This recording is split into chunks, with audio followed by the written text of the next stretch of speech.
All across America and the world, we're in the midst of a clean energy revolution. So most of the new electricity generation coming online today is coming from wind and solar. King coal is on the retreat as irresistible market forces move America to clean energy. In its place, a new generation of clean, inexhaustible energy sources. The renewables have dropped in price where they're very competitive to even natural gas.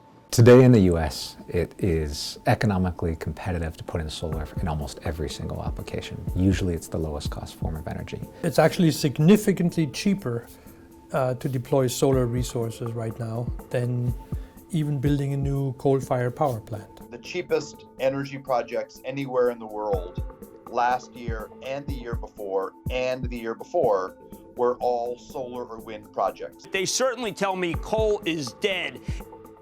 With prices plummeting, the upper Midwest has become a hotbed for clean energy development. But the fossil fuel interests have not given up. They're determined to slow the process as much as possible, no matter what the cost to our health or our children's future. One of the coal industry's key messengers in the upper Midwest has been Kevon Martis, who has inserted himself in community conversations across a number of states in the American heartland. I'm also a senior policy fellow at E&E Legal Institute. E&E Legal is a Washington, D.C. based lobbying firm which gets significant funding from the coal and fossil fuel industry. Mr. Martis' original targets were wind turbines, but in recent years he's had declining success in that area. Now, Mr. Martis has taken aim at solar energy.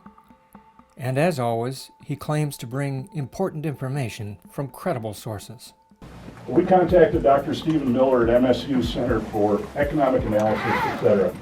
And he performed a model looking at the negative impacts of this project in the local ag economy. I will give you a complete copy of his analysis at the end of the talk. Mr. Martis and his allies have made claims about the work of a Michigan State University researcher. In public meetings, We worked with Dr. Stephen Miller at MSU Center for Economic Analysis. And we had them take a look at the cost analysis of the Carroll Road solar plant. I'll give you a copy of this study when I'm done. but also on his website, on social media, and in hand-delivered flyers throughout communities. Dr. Stephen Miller is in fact an actual researcher at Michigan State University.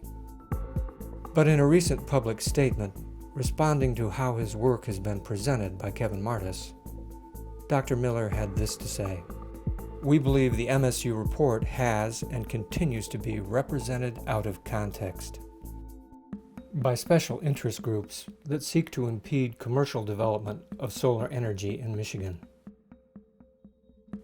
According to Dr. Miller, Mr. Martis' use of the report mischaracterizes MSU's name and credentials and is promoting a false narrative.